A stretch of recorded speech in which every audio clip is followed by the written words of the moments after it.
단 0.5초였다. 싱어송라이터 빈예서가 무대에 오르기 직전 카메라는 심사위원 정훈이의 표정을 스치듯 포착했다.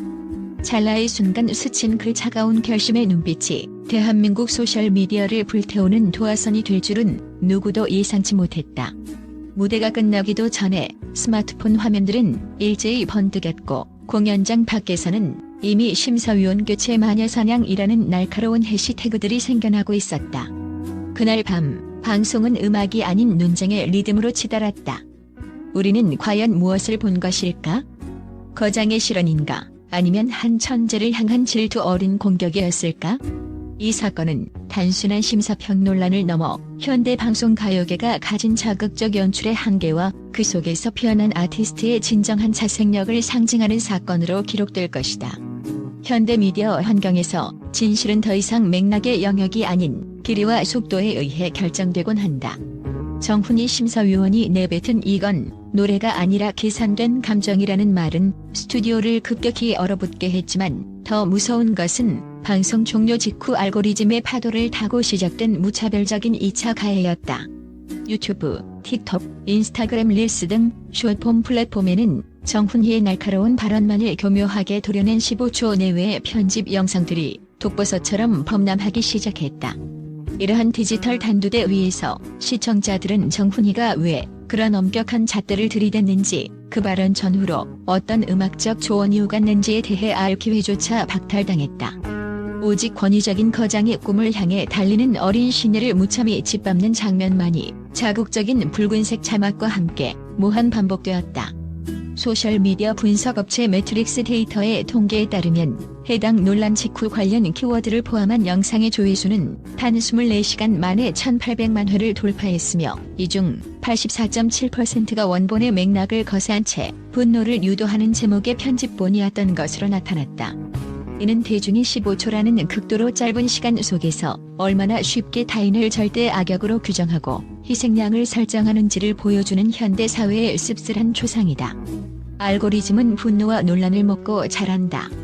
정훈이의 0.5초 시선은 인공지능이 설계한 추천 시스템의 먹잇감이 되어 수천 개의 짤과 캡처로 분해되었고, 그녀를 음악적 조언자가 아닌 비인간적인 가해자로 낙인 찍는 데 단 하루도 걸리지 않았다. 한 인간이 수십 년간 쌓아온 예술적 명성이 단 몇 초의 디지털 조각들로 인해 해체되는 과정은 경악스러울 정도로 신속하고 잔인했다. 비난의 화살이 정훈이의 개인 SNS와 커뮤니티를 향해 빗발치듯 쏟아지던 다음 날 새벽 2시 17분 모두의 예상을 뒤엎는 반전이 일어났다. 정훈이가 직접 업로드한 공개 사과문은 상황의 본질을 완전히 뒤흔들어 놓았다. 대중은 을의 연예계에서 통용되는 심려를 끼쳐 죄송하다, 의도와 다르게 오해가 있었다는 식의 매뉴얼화된 사과를 예상했으나 정훈이의 선택은 전공법을 넘어선 진실의 폭로였다. 그녀는 어젯밤 제 언어는 심사위원으로서의 공정성을 잃은 것이었다고 깨끗이 시인하면서도 사과문 중간에 충격적인 고백을 삽입했다. 바로 생방송 직전 제작진으로부터 프로그램의 긴장감이 떨어지고 있으니 빈예서의 무대에서 의도적으로 날카로운 분위기를 조성해달라는 구체적인 디렉팅을 받았다는 사실이다. 이는 리얼리티 서바이벌 프로그램이 지향해야 할 공정성과 진정성이라는 근간을 송두리째 흔드는 고백이었다. 정훈이는 당시 제작진이 건넨 시청률이 정책이다, 심사위원이 너무 온화하면 프로그램의 색깔이 죽는다는 압박이 본인의 예술적 판단력을 흐리게 했음을 고백하며 고개를 숙였다. 방송사가 시청률과 화제성을 위해 심사위원의 전문적 식견을 갈등 제조용 소모품으로 전락시켰다는 이 사실이 밝혀지자 여론의 흐름은 급변했다.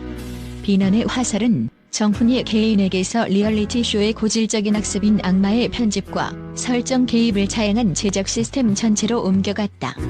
내부 고발자들의 증언에 따르면 많은 오디션 프로그램에서 심사위원회 이어폰을 통해 실시간으로 더 독하게 말하라거나 특정 참가자를 몰아세워라는 지시가 내려온다는 것은 업계의 공공연한 비밀이었다.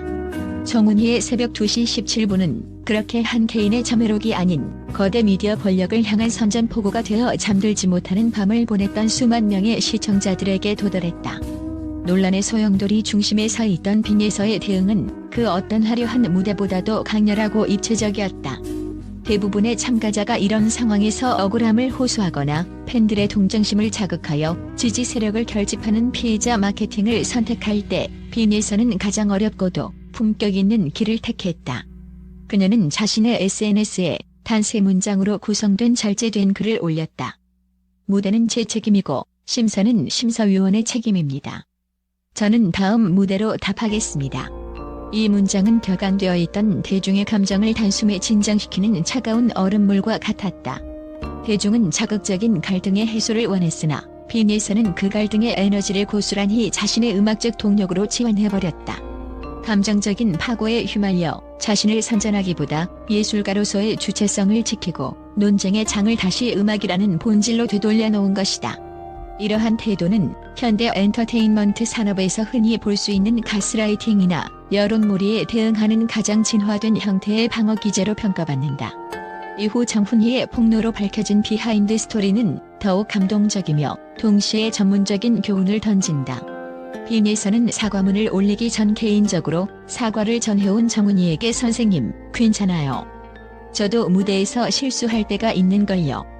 다만 다음에는 제가 아닌 제 노래를 평가해주세요라고 답했다고 한다.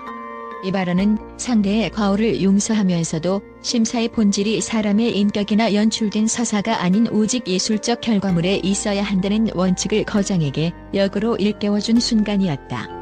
심리학 전문가들은 빈에서의 이러한 태도를 두고 성숙한 자아 정체성을 가진 아티스트만이 보여줄 수 있는 압도적인 품격이라고 분석한다. 보통의 경우 심사위원의 혹평은 참가자에게 심리적 위축이나 트라우마를 남기기 마련이지만 빈에서는 심사위원의 발언을 객관적인 비평과 제작진의 외압으로 분리하여 인식하는 고도의 인지 능력을 보여주었다. 이는 그녀가 단순히 노래를 잘하는 아이돌 지망생이 아니라 자신의 예술 세계를 명확히 정의하고 있는 독립된 예술가임을 입증하는 대목이다.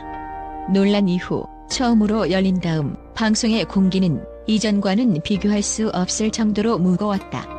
스튜디오 내부는 폭풍 전야의 정적만이 감돌았고 제작진은 오프닝부터 자막을 통해 논란 이후의 첫 무대임을 강조하며 긴장감을 숨기지 않았다. 관객들은 박수를 치면서도 혹여나 실례가 될까 조심스러운 기색이 역력했다. 빈에서는 그 어느 때보다 담담한 표정으로 무대 중앙에 섰다. 지난주의 상처가 무색할 만큼 그녀의 눈빛은 투명했고 그 투명함 뒤에는 꺾이지 않는 거대한 의지가 서려 있었다. 그녀가 준비한 자작곡의 제목은 찬양. 화려한 조명쇼나 웅장한 오케스트라, 수십 명의 댄서 대신 그녀가 선택한 것은 세월의 흔적이 묻은 낡은 어쿠스틱 기타 한 대뿐이었다. 무대 위 덩그러니 놓인 의자에 앉아 첫 현을 튕기는 순간 스튜디오를 감돌던 모든 인위적인 소음이 일순간 증발했다. 그녀의 노래는 나는 무너졌지만 쓰러지지 않았다는 단단한 자의 선언이자 동시에 자신을 몰아세웠던 세상과 거장을 향한 조용한 대답이었다. 첫 소절의 공기가 스튜디오를 가르는 순간 지난주 정훈이가 지적했던 계산된 감정이라는 프레임은 비참할 정도로 힘없이 부서졌다. 가사 한마디 한마디는 날카로운 메스처럼 청중의 방어 기제를 파고들었고 멜로디는 고통의 터널을 통과해본 자만이 내뿜을 수 있는 숭고한 지유의 힘을 담고 있었다. 음악평론가들은 이 무대를 두고 기술적으로 완벽한 노래는 많지만 영혼을 통째로 꺼내어 관객의 가슴 속에 이식하는 무대는 일생에 한 번 보기 힘들다며 극찬을 아끼지 않았다. 카메라는 본능적으로 심사석에 앉아있던 정훈이의 얼굴을 비췄다. 지난주 냉정하게 펜을 놀리며 점수를 매기던 모습은 온데간데 없었다. 그녀는 어느덧 펜을 내려놓은 채 굳어 있었고 이내 떨리는 손으로 입을 막았다. 무대가 클라이맥스를 치다르며 빈에서의 목소리가 스튜디오의 천장을 뚫고 올라갈 때 거장의 눈에서는 결국 참았던 눈물이 흘러내렸다. 그것은 미안함이자 동시에 자신조차 잊고 있었던 음악의 순수성에 대한 경외심이었다. 무대가 끝난 뒤 정적은 평소보다 길게 이어졌다. 누구도 먼저 박수를 칠 수 없을 만큼 무거웠던 감동이 사그라들 즈음 정훈이는 마이크를 잡았다. 평소에 권위 있는 말투는 사라지고 한참 동안 거친 숨을 고르던 그녀가 떨리는 목소리로 첫 마디를 뗐다. 제가 어젯밤 사과문을 써야만 했던 진짜 이유가, 그리고 오늘 이 자리에 부끄러움을 무릅쓰고 앉아 있어야 했던 이유가 지금 이 무대에서 완전히 증명되었네요. 예서 씨, 당신의 진심을 알아보지 못한 제 무지함을 진심으로 사과합니다. 이 발언은 단순한 심사평을 넘어 기성세대의 권위가 젊은 천재의 진정성 앞에 무릎을 꿇은 역사적인 화해의 순간이었다. 현장에 있던 한 관계자는 방송 생활 수십 년 동안 수많은 무대를 보았지만 심사위원이 참가자의 노래에 완벽하게 패배를 선언하고 무장해제되는 광경은 처음이었다고 전했다. 이 순간은 시청률을 위해 조작된 갈등이 예술의 본질 앞에서 얼마나 무력한지를 보여주는 가장 강력한 증거가 되었다. 이번 정훈이와 빈에서의 극적인 드라마는 우리 사회에 거대한 질문을 던졌다. 우리는 지금 방송을 보고 있는 것인가? 아니면 거대 자본이 설계한 감정의 시뮬레이션 속에 갇혀 있는 것인가? 제작진이 주장하는 극적인 재미와 긴장감 유도는 예능 프로그램의 숙명일 수 있다. 하지만 그것이 한 아티스트의 영혼을 난도질하고 대중의 증오를 동력 삼아 시청률을 견인하는 방식이라면 그 프로그램의 존재 가치는 어디서 찾아야 하는가? 빈에서는 스스로의 힘으로 극연고한 연출의 틀을 깨고 나왔다. 하지만 우리 주변에는 제2, 제3의 빈에서가 될 수 있었음에도 불구하고 미디어의 자극적인 가공 과정에서 소모되고 버려진 수많은 재능이 존재한다. 이번 사건은 미디어가 가진 편집의 폭력성에 대한 경고이자 아티스트가 자신의 가치를 지키기 위해 가져야 할 내면의 단단함이 무엇인지를 명확히 보여주었다. 향후 엔터테인먼트 산업은 더욱 강력한 윤리적 잣대를 요구받게 될 것이다. 15초의 자극에 매몰되어 타인을 비난하기보다 5분의 진심 어린 무대를 끝까지 지켜봐줄 수 있는 시청자의 인내심, 그리고 눈앞의 시청률보다 출연자의 인격을 우선시하는 제작진의 소명이 결합될 때 비로소 진정한 음악 축제는 시작될 수 있다. 빈에서의 거대한 반격은 단순히 개인의 승리를 넘어 우리 시대의 미디어가 잃어버렸던 예술의 본질과 인간에 대한 예의를 되찾아준 소중한 경종이었다.